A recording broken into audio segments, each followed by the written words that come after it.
Hello and welcome to Cracking the Rich Code, the podcast. I'm your host, John Verico, and I just love doing this show. I get to meet people from all around the world, from all walks of life, and they are just truly fascinating. So, our guest today from Alberta, and you can see I'm a professional speaker. Our guest today from Alberta, Canada is Robert Ndoping.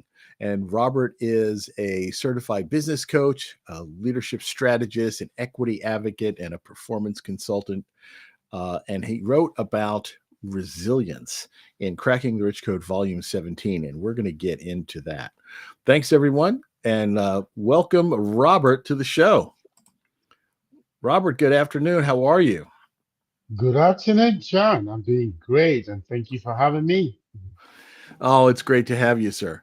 I really was looking forward to talking with you ever since you first, we kind of first encountered each other during one of the masterminds, and then I said, this guy's got to get on the show, and I think we put out a reminder to get scheduled, and then you came on, and I saw your chapter on resilience in Cracking the Rich Code, Volume 17. That's a topic very near and dear to my heart. And I said, I got to get to know this guy. So I couldn't wait for you to get on the show. And when we scheduled it, it was like, oh, it's coming. It's coming. It's so far out by the time we can get him on. And then all of a sudden it was here. So here we are. Good morning again. So glad to have you. Thank you, John. Thank you. So let me ask you a little bit about, before I even dive in, I just want to know, you chose to write about resilience and you call it a journey to finding purpose. And I'd like to know just a little bit about kind of how you came to that. Yeah, John, and thank you so much for that question. It's a really big one to me, and I think there's one word you used there: purpose. I mean, you can talk about so many things, but the moment you add a purpose to something, it's a whole game changer. And for me, resilience has been a lived experience, and there's so many things that could affect us in life. But those things actually change us for good or for bad. And I think resilience is one of those things that if you let circumstances in life shape you, mold you, and guide you towards the right direction, in the end, you find a purpose. And that makes you stronger because you get an opportunity to Yeah. support other people, find their purpose and not just find their purpose, but actually grow into what they want to become. So for me, that was major in choosing that topic because it's almost like a foundation to so many other things that I do and that I write about. Excellent. So tell me a little bit about your life and how you came to this realization, because so many people, they'll go through different things in life and they'll let life happen to them, and they don't really truly understand resilience. But you sound like you're coming from the voice of experience here. Yes, John. I mean, I've lived in different countries and continents, and I think that has also shaped and molded me. I was born in Cameroon, somewhere in Western Central Africa. I started my journey within the public service, and part of that was the goal to serve people. And I thought maybe I could change policies. I could be able to influence in different ways. But I realized my dream was bigger than just a country. And so I moved to Europe. I studied in different countries. I studied in Sweden, Denmark, UK. I've lived in France, Belgium, and all of that did not just, pass by because I picked up everything in every country I live, every culture I lived. And now I'm settled in Canada. I've also lived for a short while in the US. So I mean, it's been a journey, and that's why I title my chapter "A Journey to Finding Purpose." But in all of that, there was something that was very important, is that I kept asking myself a question. I mean, let's say at 80, when I look back at my life, what would I be proud of? And I think that's where I had to sit back and say, there's something I've always done that I never thought about. And that's I've been a mentor, I've been a coach, I've been a people builder. And that's why I call myself a capacity builder. And I love it. that to me has been a purpose. And what do I learn? I had to take all of this resilience to be able to turn things around and not just keep it to myself. be an inspiration, support other people, build them, hold hands, and maybe, make people also find their own purpose and scale and grow to what they want to be. What a fascinating, like, I have to tell you, I was in the Navy and I traveled, quite a bit in the Navy, but I have not been to anywhere near as many places as you've lived. It's just a truly that's fascinating. And so I was going to ask where you were from when I first started talking to you, when you said you were from Alberta, Canada, and was like, wait a minute now, he does not sound like he's from Canada. So I knew you had a broader spectrum, but having so how many languages do you speak? Just out of curiosity. Yeah, so English, French, speak some amount of Swedish, some amount of Danish. So which really adds a little bit of flavor. Living in Canada, Canada has been home for many years now. I mean, it's just it's a bilingual country, and so it's really amazing to have French and English on my shoulders as well. So I love it. I love it. So let me. You said you started. What kind of work did you do then? What were you doing? yes, so I started off in public service, and back where I was born, there's a prestigious institution called, they call it a NAM in French, and it's like a school for public civil servants. So I had a bachelor's degree in political science and public administration, which was like a foundation for me to get into that International Public Institute. And so when I graduated from that, I was sent into the Ministry of Finance, which was really interesting. But I was in charge of administration and finance. So service of administration and finance. So that was where I was. And it was just part of the major government machinery because every other government body was linked to finance because of Of course you course. cannot do things without finance. So for me, it saw me at a place where I could be able to connect the dots and be able to see how a machinery, especially in a country based in Africa, works. And for me, that's also the beginning of my resilience. Is really understanding things, how things work in different economies, different countries, and really merge that together and see, what could be done better. So yes, I was in the Ministry of Finance for a couple of years before I traveled abroad for further studies. When you first started to travel, it was for studying, or Yes. did you just like want to seek a new life, or is it a little of both? Yeah, it was a little of both. I think number one is I think the key piece, which I also narrated in my chapter, was I mean, there was a need. And part of that need was I wanted to serve people. I saw that where I was like a box. I was put in a box, but there was a need that I felt I just really wanted to do more. And that's when I started looking, okay, what are some trainings? What are some programs? What are some, you know, degrees that I could take that could enable me take a step above where I was. And Right. that's why I moved from political science to international development. So I got admissions in a couple of universities, and then I decided to move to Sweden, Lund precisely, to study an international master's in development. And for me, that was really the foundation because when I thought if I could get this, then I could support because I'd seen a lot of things. I've seen people suffering, seen poverty, seen different things around me. I mean, I grew up Right. in a family of civil servants. Not that we were rich, but I mean, we were average. But all around me, I could see a lot of things. And I thought, maybe, just maybe, I could be able to be a part of the solution and not just sit and relax. And so that's what moved me from one step to the other. So I moved as a student to Sweden. It's a wonderful feeling, isn't it, when you realize that you can make a difference, Yeah. and then finding that path to be able to do that. I think that most of us who wind up in the coaching realm are, really kind of have that in us, that desire to help others and to work with others, and to know that what we're doing is not in vain, and we can make a difference wherever we can. And so I'm really, I'm like I said, I'm truly fascinated with your story, and how you made these transitions. I also spent majority of my career in public service, so so I know exactly where you're coming from on this. Now, at some point, uh, you were approached, I guess, by Jim Britt or one of his colleagues, and said, "We want you to be part of this book series." And so, what were your initial thoughts, and why did you decide to go for it? Yeah, I mean, I've been leadership strategist, performance consultant, business coach for a little while now. I mean, it's been an amazing journey for me, even within Canada. It's still a journey, still ongoing. I think Jim reached out to me on LinkedIn.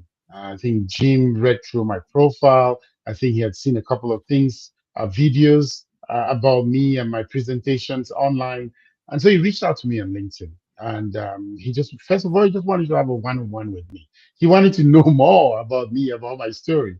And I think that day Yes, we had planned to meet for about an hour, but I think we spoke more than an hour. And I mean, Jim was fascinated. He just said, Robert, I really want you on my book. I mean, I just can't miss on this opportunity. I really wanted you on my book. And I mean, it was humbling because I mean, the work that Jim has done over the years and everything. I told him, yeah, I'm game.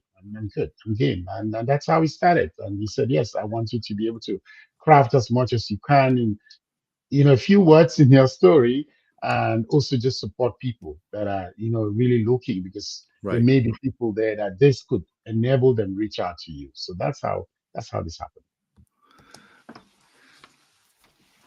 You know when Jim makes that call, and I know he reached out and he said, cracking the rich code, and I was like, oh, that's all for you, multi-millionaire Yeah, CEO types. I'm a public servant.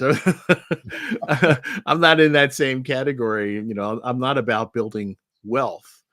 um, I'm about building, a rich life. And he goes, well, that's exactly what this is about. And that's, all of a sudden it's like, oh, okay, this makes sense now. Let's do this, and getting out there and making the difference. So for those of you who just are tuning in, go back and start from the beginning and listen to this whole show. We are having a fantastic conversation with Robert Dopping. Robert is a certified business coach, a leadership strategist. Um, Started out as a public servant in Cameroon, has lived practically everywhere around the world, now coming from Alberta, Canada, and wrote a fascinating chapter on resilience in Cracking the Rich Code, Volume 17. Robert, I want to kind of delve into that a little bit and talk a little bit about what you wrote about, and why you chose to focus on this for the readers of Cracking the Rich Code. Yeah, I mean, I wrote about resilience, a journey to finding purpose. Like I said earlier, for me, it's like a foundation to so many things that I have been involved in. But I also wanted to write my life history in a very summarized version of it, and also make people know where I came from and where I am right now. I mean, it's easy to be able to see, oh, it's okay. He's based in, Alberta, Canada. He's a performance consultant, business strategist, and all of these things. And oh, it seems like everything had been just so good. But that is the journey to where I am. And I'm still Yes. climbing. It's not like I've arrived yet. I am climbing, and I'll keep climbing till till my dying day, because I just believe learning is a continuous experience. And I'll Oh, keep absolutely. Absolutely. The day we stop learning is the day they put us in the ground. Absolutely. Yeah, I agree with you. So that was a big piece of it. It's for me to be able to write a foundation for people to read about my story, my journey, and some of the things I faced and some of my experiences. I talked about Sweden, I talked about Denmark, I talked about the UK, I talked about when I moved to Canada, how cold it was, and all of those, how the cold winters also affected me. I talked about my journey in some of the fields I've worked in. I've been a leader in different sectors. Just, I mean, beside having my own business and consultancy right now, I have, also worked in Canada as a leader for a couple of years. So I talked about a lot of that, which also gave me the credibility, the experience, and some of that grounding that I have right now in the work that I do for Ndoping and Co. I love it. I love it. So let's talk a little bit about that, the work that you do in Ndoping. What kind of who do you work with, and what do you help them to do? Yeah, so I work with three different group of professionals, and this is normally how my offering looks like. Number one is small to medium-sized entrepreneurs. So I work with small to medium-sized entrepreneurs that are looking to scale. I mean, sometimes I ask you the question, are you stuck in all of the administrative duties and all of those other things that keeps you on one spot, and you're thinking, I've been in this business for a while. What's happening? I'm not growing. And look at my numbers, and it seems like they're stagnating. I come in to be able to open up some of that and expand some of that and work with small to medium sized entrepreneurs on their teams and look for the best strategies to be able to expand and grow and scale where they could also relax and enable their business work for them. The second group of people that I work with are non-for-profit leaders. I mean, they are very dear to my heart because non-for-profit in itself has a purpose, a mission, a vision. That Right. purpose, mission, and vision is so dear to my heart. And so it's so easy to be in a non-for-profit and you're stagnated with sources of funding, you're struggling with, and honestly, I've worked with a non-for-profit before. I mean, as a leader in a non-for-profit. And so that also gave me that strength and visibility of how non-for-profits operate with the funding, with the management, with management and aligning with top leadership, with disconnects, and how you could create a bigger vision and some of Right. those other things. And so I get into non-for-profits and be able to break things apart. And so let's tear things apart. And then let's look at, okay, what's going wrong. It's almost like you meet a technician who says, okay, I'm going to open all of these motherboard and I'm going to look at the areas and see what's going wrong and how could we rebuild this where everybody's on board, especially with the purpose of the non-for-profit. So that's major for me.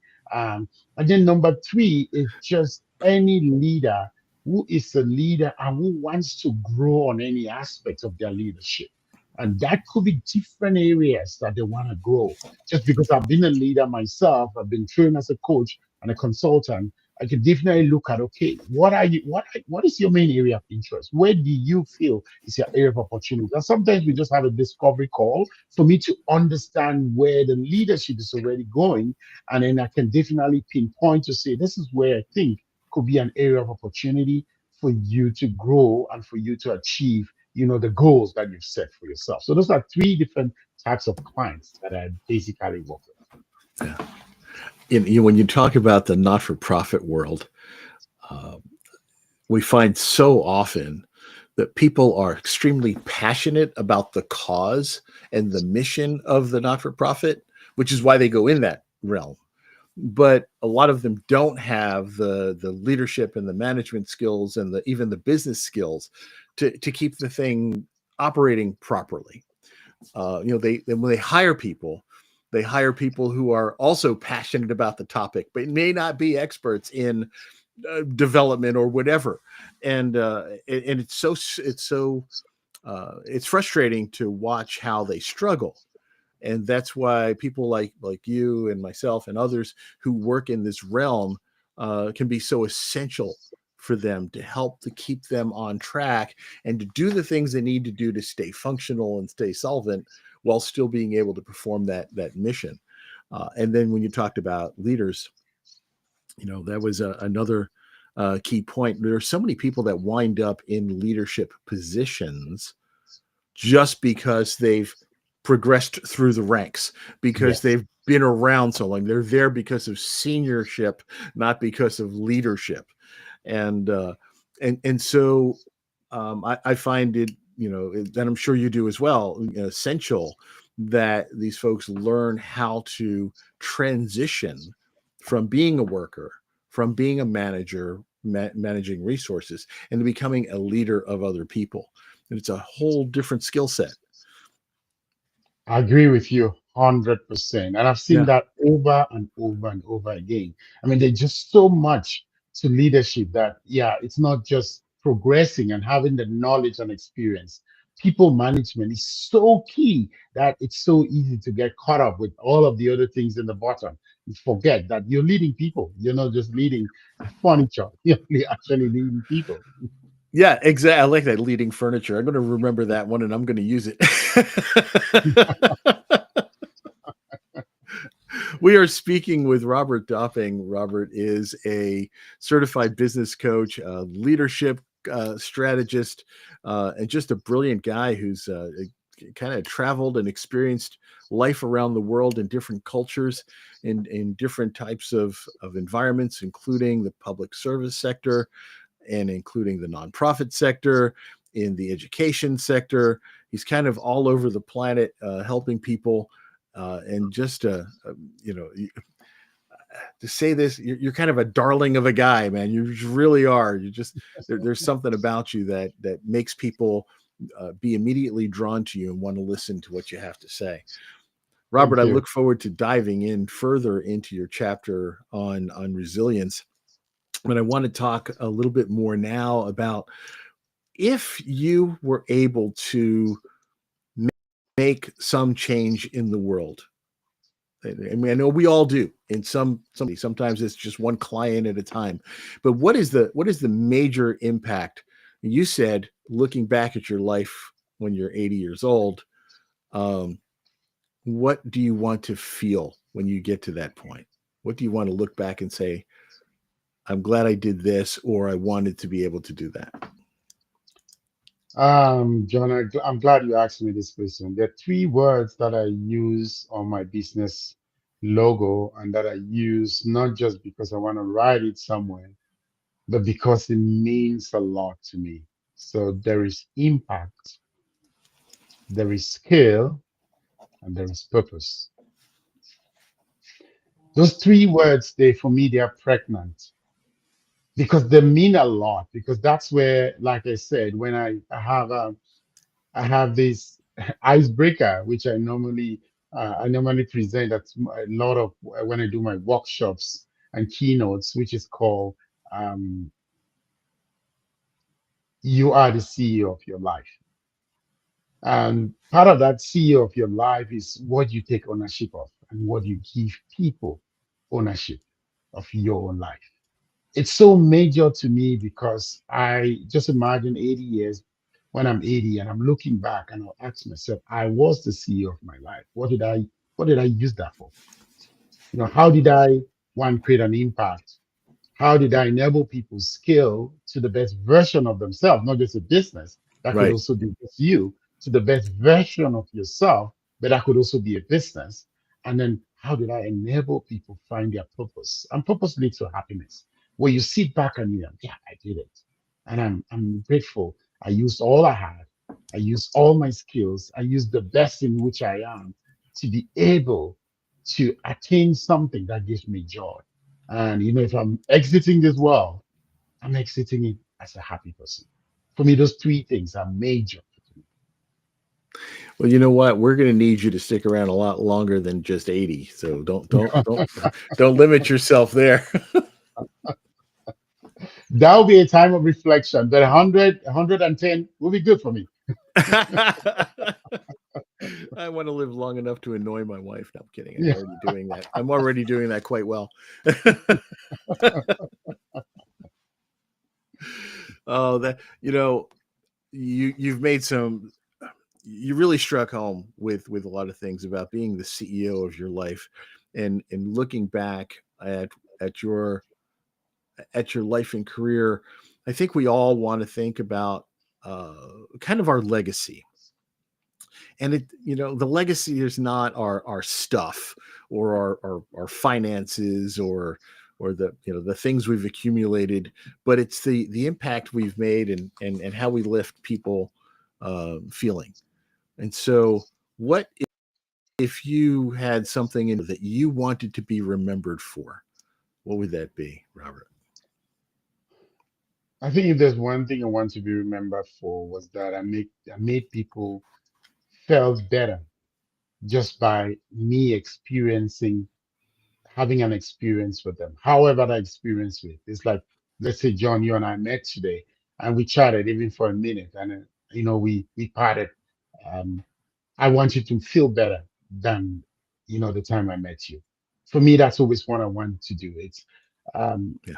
people are the heart of everything I do, and that's why I made mention of when you're leading people. You're not leading furniture. And so in the end, for me, just that impact. And I think in my own little way, I've made that in some of the areas I've worked and also some of the areas that I've gotten an opportunity to have contracts with. Is that people can feel better. Because yes, we can talk about the metrics, the goals, the attainment, the achievements. Yeah, that's good.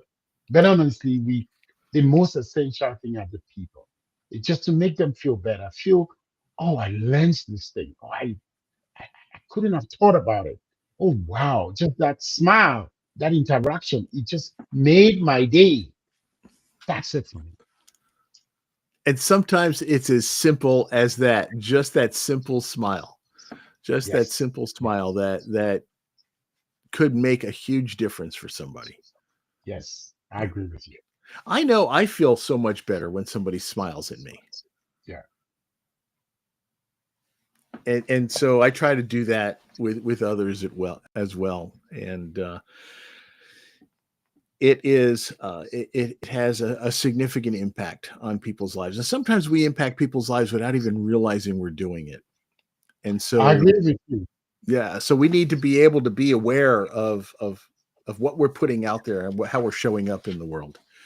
Yeah. And I think you're I, doing a fascinating job of doing that and reaching out to people and helping people. And I can't believe that we were almost out of time already. Is this insane or what? How quickly this goes?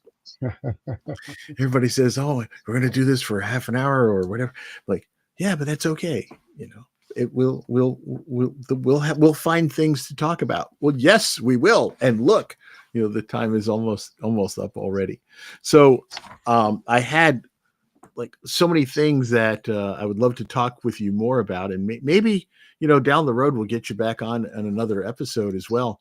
But in the interim, let's talk about how people. Well, you know what? You have a YouTube channel, yes. and so why don't we just talk very briefly the next couple of minutes on what's out there on that YouTube channel and why people should subscribe to it?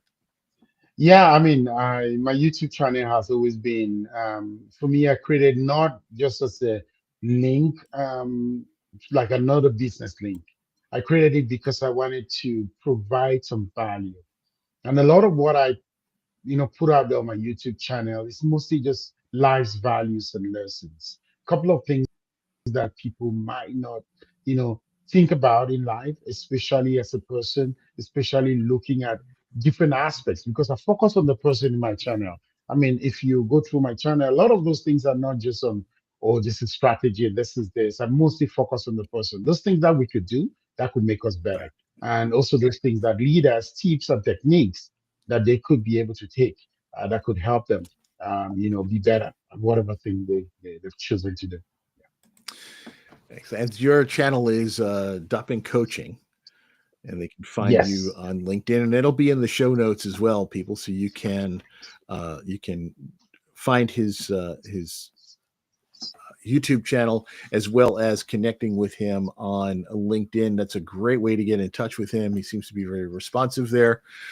So definitely check out Robert Ndoping. And by the way, for those of you who are not reading the screen or not looking at the notes, or if you're just listening to the audio version of this, Ndoping is spelled Ndoping. So check out ndopingco.com, dopingco.com, and that is Robert's website. And look him up on LinkedIn and on YouTube. And most importantly, get a copy, if you don't already have it, of Cracking the Rich Code, Volume 17. Read his story, read his chapter in that book, Resilience, excuse me, Resilience, A Journey to Find Purpose by Robert Ndoping. Robert, thank you so much for spending the time today. I can't believe we're out of time already, but definitely people you want to, if you have not watched this whole thing, go back and watch this from the beginning and learn about this fascinating dude. Robert, I thank you again. Have a wonderful rest of your day. And folks, tune into the next chapter and listen to Cracking the Rich Code. Pick up the books, watch the podcasts, and most importantly, get to know these other authors. They're all fantastic. Thank you again. Have a great day. Thank you very much, John. Thank you for having me. So great to have you, sir. I'm looking forward to interacting with you a lot more.